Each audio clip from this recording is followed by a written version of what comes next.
Assalamualaikum warahmatullahi wabarakatuh. Kami dari kelompok 1 akan menampilkan video praktik teknik konseling dengan menggunakan teknik konseling kognitif behavioral terapi. Dengan tema merestrukturisasi pikiran negatif oleh akibat ketidakakuran antar saudara.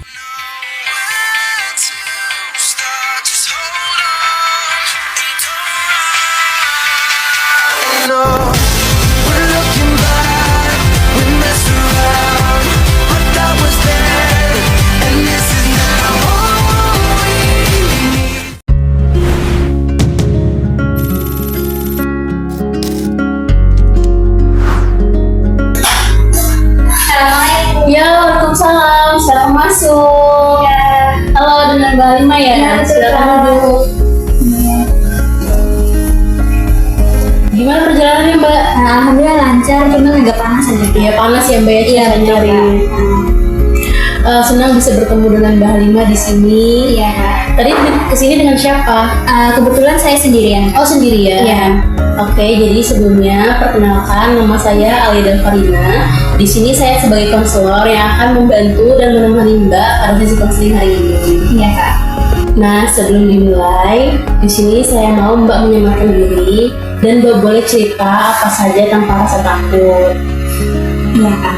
Baik, selama sesi ini Mbak boleh ceritakan apapun yang ingin Mbak ceritakan kepada saya tanpa merasa takut kalau cerita Mbak itu bakal kesebar, karena di sini saya sebagai konselor yang profesional itu punya asas kerahasiaan. Jadi apapun yang Mbak ceritakan kepada saya itu bakalan aman dengan saya. Iya, Kak. Nah, sekarang kita bahas dulu gimana sesi coaching kita ini bakal berjalan. Kita bakal bikin kesepakatan seberapa lama sesi ini bakal berjalan, seberapa sering kita bertemu, dan gimana komunikasi kita sama sesi ini supaya kita tuh sama-sama nyaman dalam coaching kita. Baik, Kak. Nah, sekarang ini saya punya lembar kontrak. Silakan baca dulu ya.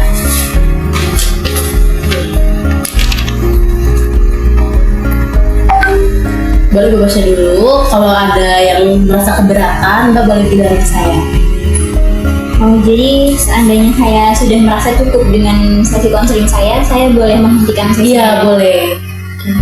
Ya, Kak. Saya sudah setuju. Baik, jika Mbak setuju, Mbak bisa tanda tangan di sebelah sini ya, Mbak. Baik.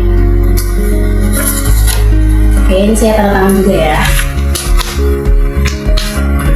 Baiklah, jika sudah setuju, ini lembar kontraknya saya simpan ya, Mbak.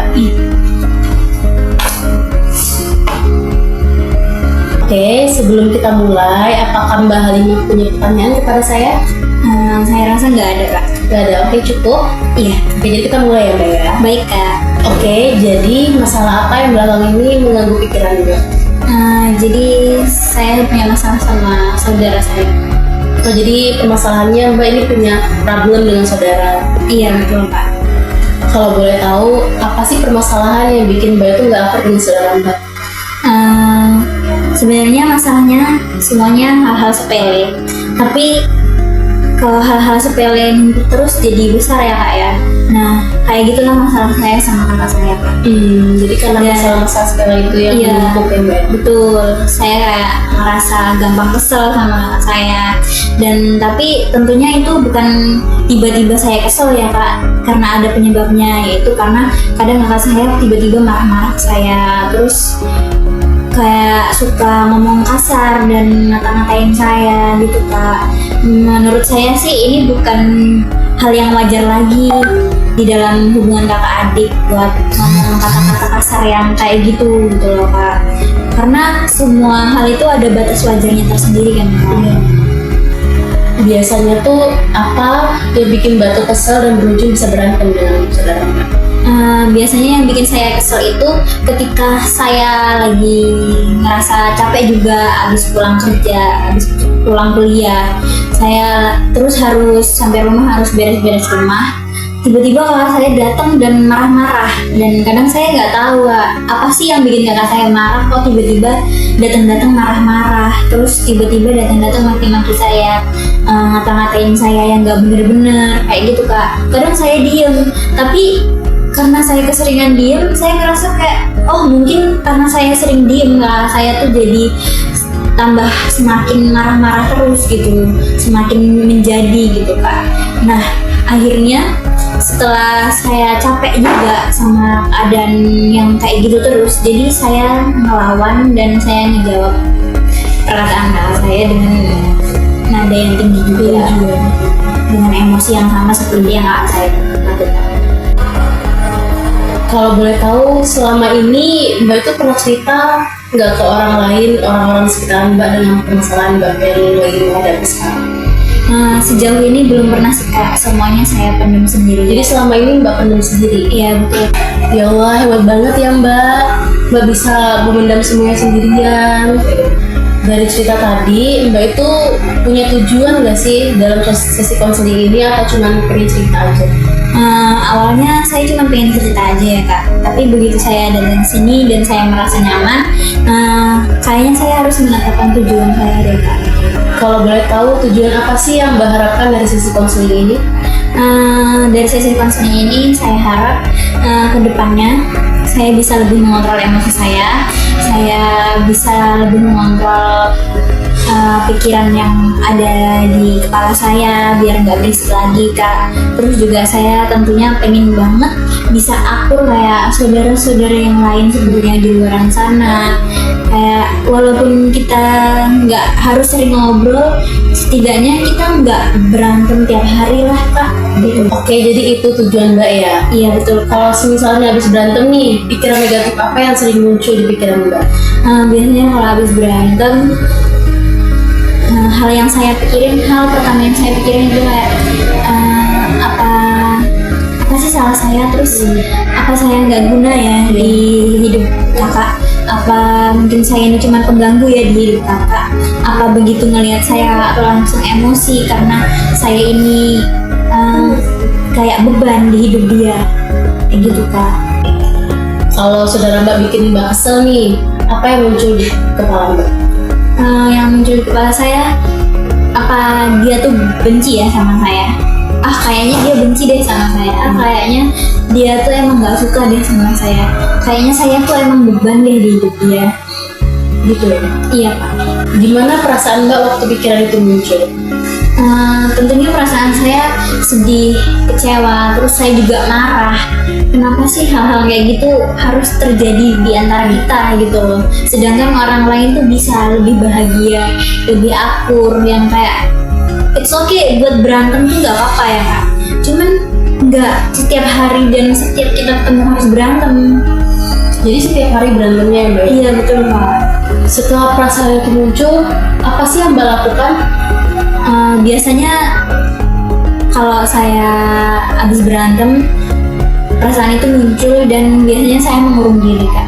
Saya lebih tenang di dalam kamar sendirian, kayak karena kalau saya ketemu kakak saya pasti dia bakalan ngajak saya berantem lagi dan saya juga bakalan menjawab apapun yang dia bilang.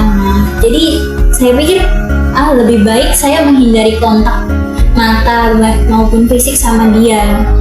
Jadi saya mengurung diri Kak. Oke Mbak, jadi saya mau Mbak berpikir sejenak lewat sudut pandang saudara Mbak. Apa yang akan Mbak lakukan?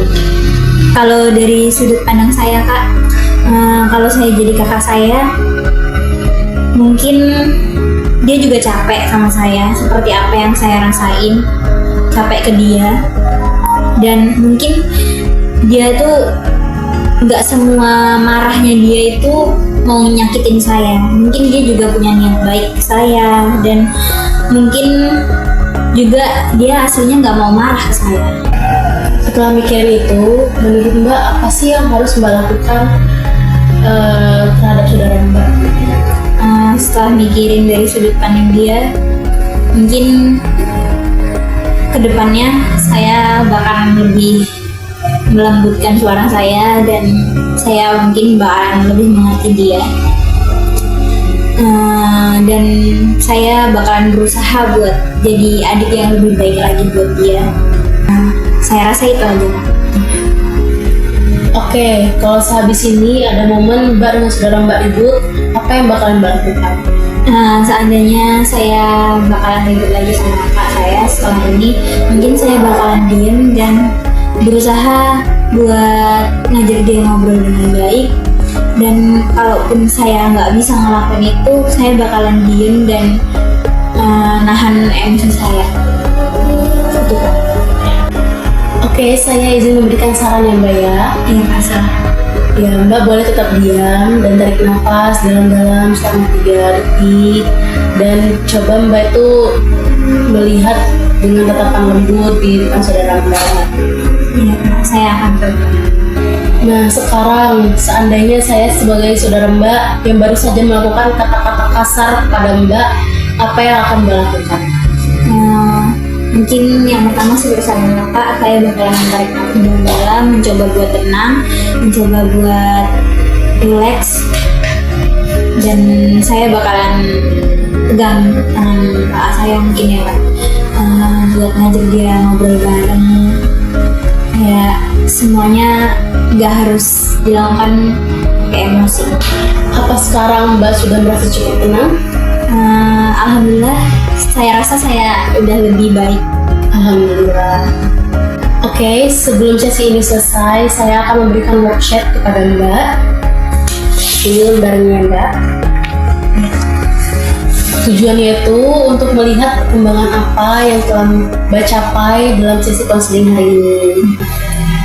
Worksheetnya silakan Mbak isi sesuai dengan apa yang Mbak rasakan saat ini. Apa Mbak siap untuk mengisi worksheet ini? Iya Kak, saya siap. Ini bukannya Mbak ya? Siap. Ya Kak, sudah. Sudah? Oke, terima kasih ya Mbak. Iya Kak. Ini saya simpan ya Mbak.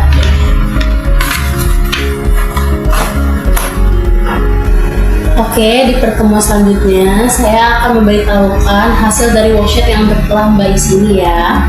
Terima kasih kepada Mbak Halimah sudah mau mengutarakan isi hati Mbak pada sesi konseling hari ini. Ingatlah bahwa di setiap kesusahan pasti ada kesenangan. Ini hanya perihal waktu saja.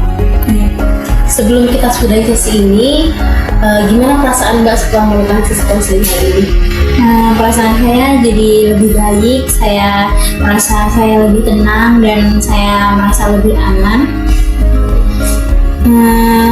Saya jadi lebih sadar kalau selama ini saya terlalu cepat berpikir negatif soal kakak saya. Memang belum tentu mudah buat berubah, tapi saya bakalan berusaha buat memperbaiki semuanya dan memulai dari awal.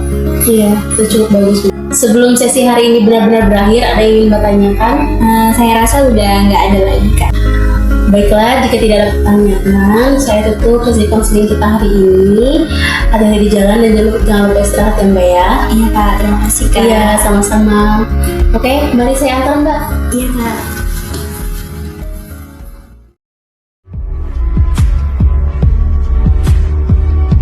Terima kasih sudah menyaksikan video kami. Untuk kritik dan saran silahkan tuliskan di kolom komentar. Sampai jumpa di video praktis selanjutnya. Dan kami akhiri. Wassalamualaikum warahmatullahi wabarakatuh.